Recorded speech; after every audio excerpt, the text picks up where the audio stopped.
Also tonight, honouring fallen heroes. We're in Normandy with the Yorkshire artists paying their own unique tribute to 9,000 troops who died on D-Day. It was one of the most decisive moments of the Second World War. 150,000 Allied troops storming the beaches of Normandy, but D-Day, of course, came at a terrible cost. 9,000 fell in the initial fighting, and this weekend they were remembered on one of the French beaches where they died. Joe Inwood was there to see a unique project by artists from Yorkshire honouring the fallen.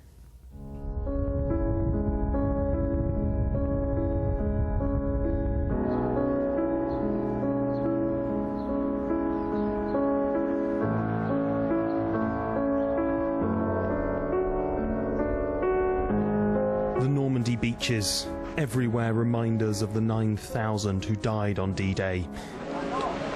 This weekend, their sacrifice was remembered by hundreds of volunteers, led by two artists from Bradford.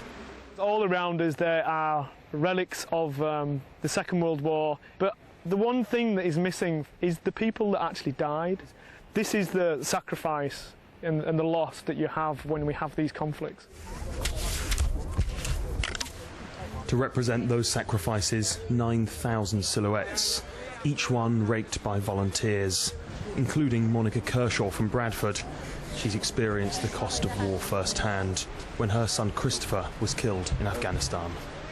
Been very emotional, really emotional day, just watching everybody take part in it, and took the part in myself, and it just really hit home. Also on the beach this weekend, two men who experienced D-Day itself. Very nice to meet you. Yeah. Très heureux de vous rencontrer. Yes. George Batts was a British serviceman who helped take the beaches as Roger LeBlanc watched from the town. You know, you can talk about 100 dead, 500, 1,000, 2,000, 50,000. And what does it mean? Nothing. Because you can't visualise it. C'est une bonne chose d'avoir fait ça, parce que c'est là qu'on se rend compte, maintenant, avec le recul, le nombre de morts que ça a occasionné. I don't think anybody who sees it will be under any illusion of what happened on that day.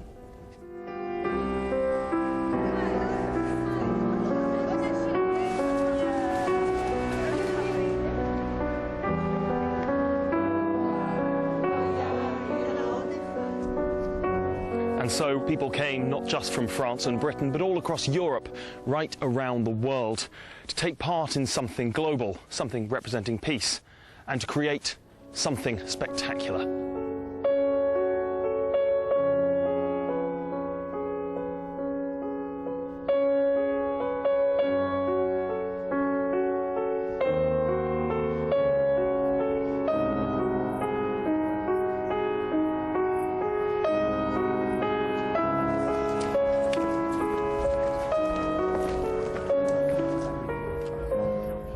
We very quietly made a very big statement, and it's there right before you, because that's about 9,000 people.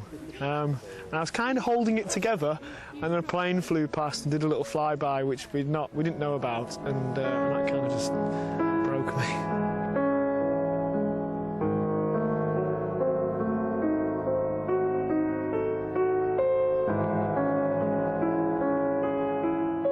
It's quite emotional because I've done my 6 soldiers from the Warriors 6 on the beach down there, and I've named them all, and I'm just waiting for the water to come and wash them away.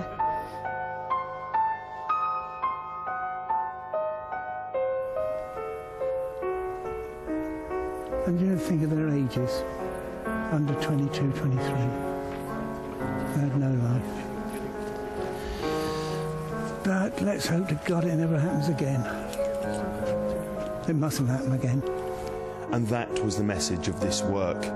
9,000 figures representing 9,000 lives. Fleeting, precious, and as quickly as they'd appeared, lost to the waves. Joe Inwood, BBC Look North, Arromanches. Well, we saw him briefly in that report. Let's talk to Andy Moss now, one of the sand artists behind that D-Day work. Getting something like that right is very difficult. How conscious were you that you had to do that?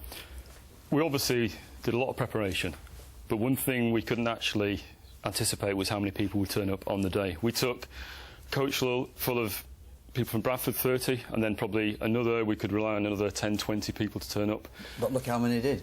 Yeah, well, this is what was so moving about the experience we had there, because people came from all over the world. We worked with people from Germany, America, Australia, people from Israel, and for everyone to work together on a piece that looks like it's about a tribute about people that died in war. But the great thing about this piece that we produce, we think, is that it's about peace. And it says it's a very strong statement about peace, because it shows what happens in the absence of peace. And that's why we did it on World Peace Day, the 21st of September, instead of the 6th of June. So that's very important for us. It's an amazing achievement to pull it off, Andy, and I imagine that the timing must have been crucial to get 9,000 stencils down on the sand before the tide came in. How difficult was that? The irony is, it's one of the easiest jobs, in practically speaking, I've worked on, because the people came because they showed interest in what we were doing, and that was because the film's great, but it really doesn't speak enough about the emotion of the day for those who were there. And unless you were there, it's hard to explain how special it was for people, and the idea of a group of people who specifically wanted to say something about peace and produce a strong message, coming together and achieving that. It's incredible. Briefly, anything else in the pipeline for you? Well, we've drawn attention to the 21st of September as World Peace Day. Obviously, it's been going, I think, since 1999. So next year, I do think we want to do something else. Andy, lovely to talk to you. Well done. Well done as well. Thank you.